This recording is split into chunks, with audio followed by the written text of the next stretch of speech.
Okay, let's talk about two words that trip people up all the time: imply and infer. Have you ever kind of paused wondering which one you're supposed to use? Well, you're definitely not alone. And today, we're going to untangle this thing for good. This is way more than just a grammar lesson, by the way. It's about making everything you say sharper and way more precise. All right, let's just dive right in, shall we? I want you to take a look at this next sentence. And be honest, you've probably heard someone say this, or maybe you've even said it yourself. So what's the mistake here? Can you see it? So the sentence is, from your tone, are you inferring that I messed up? I mean, it sounds plausible, doesn't it? But nope. This is the classic mix-up we're talking about. And trust me, by the time we're done here, you're going to see exactly why this is wrong and how to fix it every single time. Okay, so to solve this puzzle, we've got to start with the speaker. This is where the word imply enters the picture. So imply is a verb, right? It means to strongly suggest something without saying it directly. Think of it like this. You're planting a hint. It's an action. The speaker is the one doing it. They're the one weaving that hidden meaning into what they're saying. They're planting the clue for someone else to find. All right, so let's flip that coin over.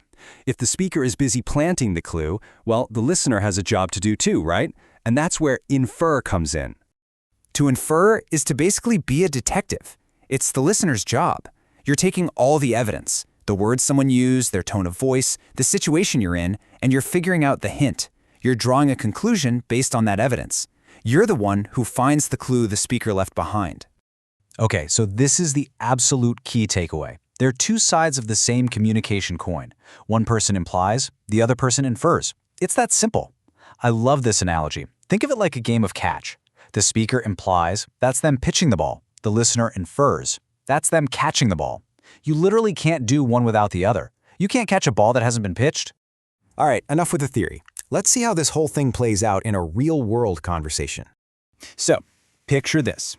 A manager says to one of their employees, "Wow, this report must have taken you all night to finish." Now, on the surface, that's just a comment about how long something took, right? But what's really going on here? What's the hidden message?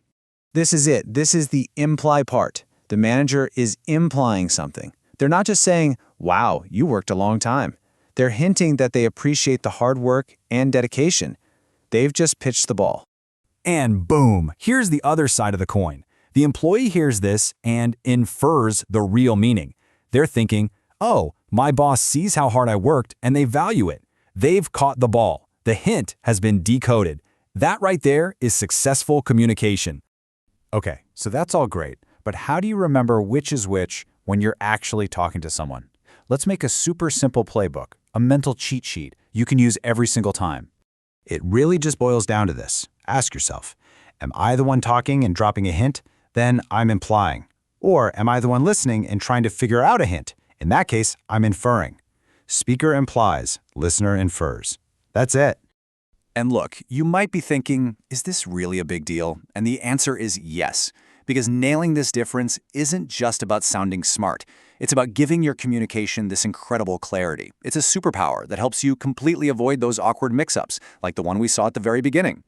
So, let's wrap it up with a final thought for you. After everything we've just gone through, what can you now infer about the real power of choosing your words carefully?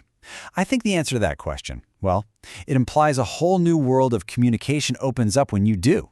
Pretty cool, right?